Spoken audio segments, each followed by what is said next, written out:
Right, let's all.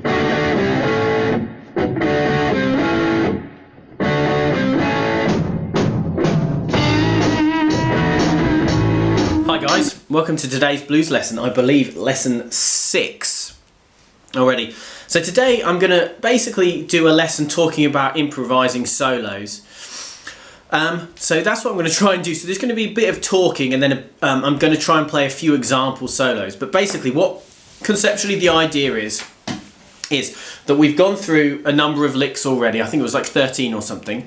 And what we're going to do is we're going to use those licks, and then we're going to start to put them together to basically create our improvised solo. So when we say improvised, what we're improvising is which licks we use and how we join them up and when we use them, but they're all things that we've played before. I mean, I think that's the real thing about improvisation, is that people think that it's doing something for the first time, but in some ways it is, but in a lot of ways it's all because you've done the groundwork beforehand. So basically what we've done in the previous 2 lessons is we've done some licks to be played over the root chord, the A, and actually most of those will work over the other 2 chords as well. And then we've more specifically done a couple of licks that are designed really just to be played over the A, and then over the D, and then over the E. So the idea is we're going to use these licks and then we're just going to join them up, and that's how we're going to basically improvise a solo.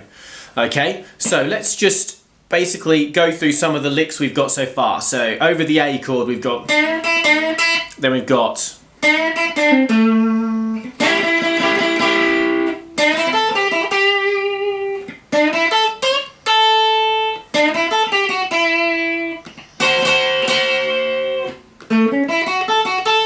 okay, and then over the D, then we've got, I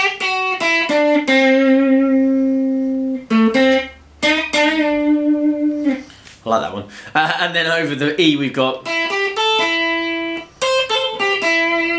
Okay, so some of those licks will join up really, really easily together, and some of them not so much. So over the A, if you think of these first 2. Okay, so that was lick 1 and 2 there, joined together seamlessly, no problem. And that is then, we've improvised that short section of the solo. So we could go, hold it, 2, 3. So what I've done there, okay, this is the way that my brain is thinking, is I've got this lick here that I like, and then what I'm going to do, rather than do the whole rest of the lick, which the next lick, which would be, I'm just going to do the final 3 notes. So I'm going to go,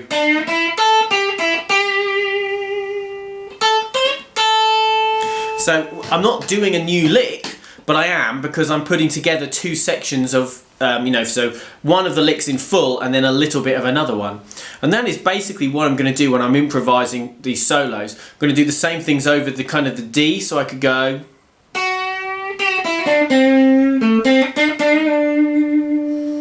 And then the E ones actually link up very, very nicely as well. And then you could link in.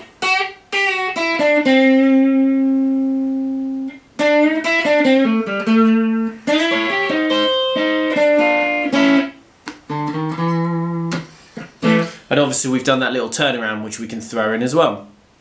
So conceptually that's what I'm doing. I learn the licks, okay, and then I'm just trying to find ways that sound good where I can link those licks together. And then what I'm also going to do, as I did with that kind of second example, I'm going to do a lick, and then I'm going to take a section of another lick, and I'm going to put the 2 together to create my own lick, basically. So this lick and this lick I can put together and amalgamate to, and all of a sudden I've got my own lick, and I've got a slightly different sound to that original one. And that's really all I'm doing when I'm improvising solos, basically. So what you really have to do is you have to learn lots of different licks, and you have to find ones that you really, really like, and then you can start to practice improvising. And I think actually that is one of the most important things to do with improvising solos, is to practice, because I find if I have a few weeks where I haven't improvised a solo, I find that I'm really rusty that first couple of times and I'm fumbling around a little bit. You know, it's a really difficult thing to do without, you know, you still have to practice it. It's another element that you have to practice. And you can use this kind of idea for anything, not just the blues. You could, for jazz, for metal, whatever you're improvising a solo for. You're taking licks you've already learnt and you're putting together with other licks you've already learnt, okay? And I think the best players, the best blues players are ones where it all just flows. You know, they're not stopping to think about it, you know. For me, if I listen to someone like Stevie Ray Vaughan, it just flows completely out of him. And if you learn one of his songs, you'll find that he barely even ever takes a break, and it's amazing. But then you could also do the same idea with B.B. King, where he's not playing as much, but he's not thinking about it, you know. And that's the real brilliance of improvisation. When you've done it so much, you know what licks work so well that you don't have to think about it. You can just do it and let it go. And that's the real aim, and I think that's very, very difficult. But that's always good to have a goal. The main thing that we want to do, though, is just learn those licks and then start to put them together. So what I'm going to do here, that's my kind of spiel about it, kind of a five-minute talk about it. Hopefully that makes sense to you guys. So basically, learn the licks, then get a backing track and practice playing those licks over the backing track. And what you want to do is you want to find ones that sound good together, and you want to find a way to link them, and then you basically want to do that for a whole solo. And then what I would also say is record yourself doing solos and listen to how you sound and do you like it. And if you don't, you've got to work out, you know, for me, I always find that I'm trying to play too many notes, so I have to listen to it and then I have to try and pull myself back in a little bit. And that's a really, really good way to do it as well. So yeah, hopefully that all makes sense to you guys. There'll be a cut here, and I just want to give you just a couple of examples of solos playing through some just over blues in A, using the licks that we've gone through. Yeah, and then we'll move on from there. Yeah, okay. So now it's going to be me playing guitar actually.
Okay, so that was me just playing 3 times through. So the first time I tried to keep it really simple and just play the licks. The second time, and maybe, you know, add little bits in. The second time I tried to put a couple of those licks together.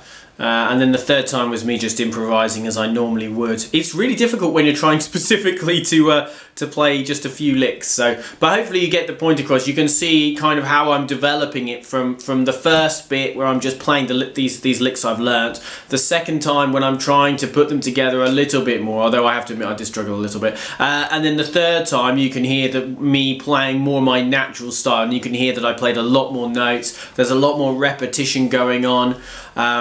You know, a lot more flurries of speed and stuff like that, which is more just how I like to play. So hopefully that you know, along with the talk before, will give you an idea of basically how I'm starting to build up my improvisation. As I said, the main thing for me is just practice, practice, practice. I mean, you know, I'm going to listen to myself playing this solo when I'm editing it, and I'm probably going to hate it. I think it's terrible, and then I'm going to start practicing more on it. But that's the main thing, is you learn the licks, You then practice playing them over the sequence of 12-bar blues or whatever style you want to do, and then you start trying to be a bit cleverer and move them around, and sometimes it works and sometimes it doesn't work. And the idea is you take what you like and you get rid of the rest, and then hopefully you'll end up somewhere where you like what you're playing. As I say, for me, I definitely feel like I play too much, but if you know, the stuff I listen to, that's often how the solos are anyway. So yeah, so that's my little bit of an introduction to improvisation. It's such a complex thing to really describe to someone over a video, but hopefully you can see conceptually how I'm doing it in my own mind, basically. Learn the licks, test them, try and expand them, and then hopefully you'll get towards what you're looking for. You know, if you like Stevie Ray Vaughan, learn Stevie Ray Vaughan licks, learn his solos, or you can just go on YouTube now and go Stevie Ray Vaughan style licks. Whatever guitar player it is that you like, that's drop my pick. That's the best way to do it, basically, is you find licks of theirs that you like, or you find solos of theirs that you like, and you take the bits that you like, and then you leave the rest, and you just keep doing that until you've hopefully come up with somewhere where you're improvising in a way that you like. As with all things, it's all about practice, though. I mean, you know, there's a practice in each step. Learn the licks, a lot of practice to get them right. Try and expand the licks you practice to try and make them sound cooler, and then you start to build up improvising from there, you know. So there's a lot of practice to do it. What I want to do next week, because this, you know, this is a bit different. What I'll probably do is I'll talk about just moving keys. Will probably be the next thing, and then it might probably will do some actual solos. We're going to learn some actual blues solos and some chord sequences by some really famous guys. Will probably be what I'll do. But hopefully this lesson has helped, and at least it'll give you an idea of what I'm thinking when I'm improvising. Basically, I don't claim to be the greatest guitar player in the world, but conceptually, hey Kat, I think it probably, you know, that's how I was taught to do it, and I think it's the best way to do it, basically. Building in stages and lots of practice, and listen to yourself and make sure you like it. So I've waffled on enough for this video, so I will say goodbye. Just as usual, please like the video, please comment on it, and please subscribe to the channel. All of those things really, really help me. And I'll see you guys soon for some more blues. Bye bye.